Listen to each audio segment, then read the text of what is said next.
Hello, folks. Good morning. What we're looking at today is the playlist. We're going over this week of December 7th. Our unit again is on the American Revolution from 1775 to 1783, and we're going to be looking at the years of 1777 and 1778 here. Okay, we're outlining major battles, looking at some leaders and participants here.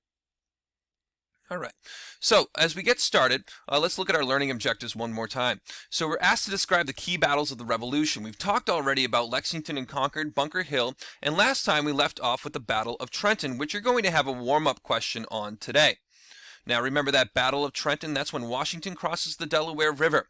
He does this on Christmas Eve night, again, kind of throwing off this idea of gentlemanly warfare, something that you wouldn't do. You wouldn't fight during winter, and you definitely would not fight on a Christian holiday.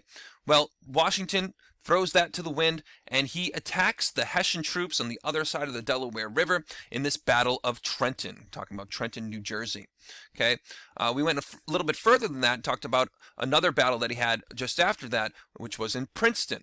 Okay, so this Battle of Trenton, again, he surprises these Hessian troops on the other side of the Delaware River. What I would like you to do before I go any further is to answer this question. Okay, you have a warm-up question in the folder where we left off. Okay, so I'm essentially asking you about this Battle of Trenton here. You're going to receive an image. That image is going to have a question attached. It's asking what event is depicted in the image of Washington. Okay, and furthermore, you're going to answer this. What was the role of Thomas Paine in that event? So go ahead, answer that question. You can find that in the warm-up folder, which I can find for you very quickly. We're in quarter 2, week 12, warm-up. Okay, open up the folder so you see the image, and then I'm asking you to answer this question here, this discussion question. Go ahead. I'm pausing it here so you can answer that question. Please pick up after you've answered the question. Welcome back. Okay, so last time we talked about Washington's retreat out of New York.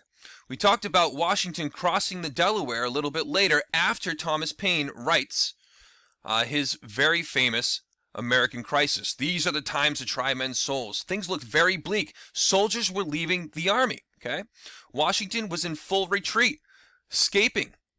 All right, and again, you had that Delaware crossing on the night of Christmas. Okay, remember Thomas Paine? He lifts up the spirits of some of these soldiers who are now defecting. Okay, they're leaving, and you had that crossing of the Delaware Christmas Eve night when you have the surprise of Hessians on the other side in the Battle of Trenton. Okay. Washington's going to be very successful against this General Raleigh, okay? And then a little bit later in the Battle of Princeton, he's going to be successful once more in a battle against Lord Cornwallis. Now, I want to move ahead and talk a little bit about some of the strategies that some of the British are going to be using during this time. Go ahead and open the next folder, which is in week 12, items for class lecture. Now this is involving the three-man plan. Now this is a plan that was drafted by the British to end things once and for all. The plan was to cut off or sever New England from the rest of the 13 colonies by taking the Hudson River. They've already taken New York City, and they're expected to converge these three men, okay, we're talking about St. Ledger, Burgoyne, and Howe, in Albany, New York. Now, if I scroll down, you can see the plan as it was supposed to be executed. Okay, you had General Howe, who had already taken New York, is expected to come up the Hudson River. I say expected because General Howe didn't do this, and he did what he wanted to do, which was to go to Philadelphia. So he actually goes south, leaving these two folks out to dry. And that's kind of the basis of what's going to happen today. This is going to lead to a major victory, the Battle of Saratoga. Okay. So this again is the Battle of Saratoga. We have these three people involved. Howe essentially doesn't execute this three-man plan and instead moves towards Philadelphia. All right, you have Benjamin Franklin and John Adams sent to Paris to secure foreign aid during this time. And the news of this battle is going to seal the deal between the nation of France and the United States. So other nations, as a result of this battle, are going to start funding and helping support Americans. They're going to send money, send supplies, troops, and navy, and this is going to also help boost morale of the Americans. All right, so this is a major turning point in the Revolution, this Battle of Saratoga. Let's talk about that three-man plan. All right, so the plan is to cut off the New England colonies by taking the Hudson River and then meeting up in Albany. Okay, so you have Lieutenant Colonel Barry St. Ledger.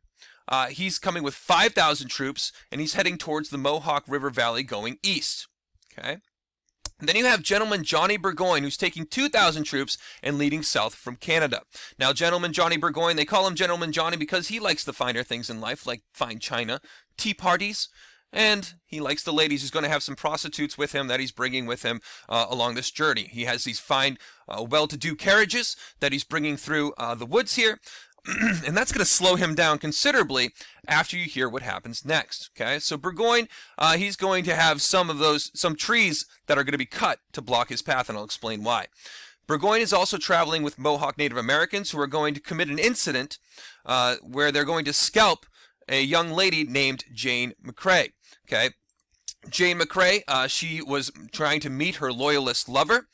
She's caught by these Mohawk Native Americans, and she's scalped, which is essentially they take the top of the skin that contains the hair off of your skull. Okay, not a very nice thing. She is scalped, and because of this, patriots are going to rise up. Patriots are going to use this as a recruitment tool. Okay, they're going to become very angry at this incident because Johnny Burgoyne is not going to hold the Native Americans that he's with accountable. All right, so what they do is they start cutting trees to block his path. This leads to the entrapment of Burgoyne, and he's eventually going to surrender to Horatio Gates and Benedict Arnold here. All right, now I want to also show you that St. Ledger, he's going to try to enact the plan as well, but he's going to have some stiff resistance, and he's going to be forced to retreat. Now, the big idea here is that Howe never shows up to the three-man plan. Okay, you have this three-man plan. Howe is supposed to execute it. He doesn't. Instead, he goes to Philadelphia to capture the capital of the 13 colonies. All right. During this Battle of Saratoga, Benedict Arnold is injured, and a bullet shatters his thigh. All right. I want you to have that understanding because he's going to start to have some resentment towards George Washington and towards the Patriots a little bit later.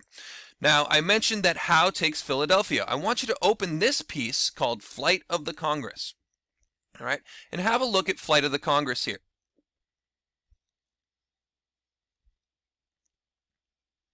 Okay, you'll have to open it by pressing this here. All right, and you can zoom in and out of this. If you click on here, you can zoom in and out. And I just want to show you, this is a piece that relates to General Howe arriving in Philadelphia. Okay, you can see on the back of some of these animals, and I want you to do this yourself, John Hancock, Richard Henry Lee, Adams.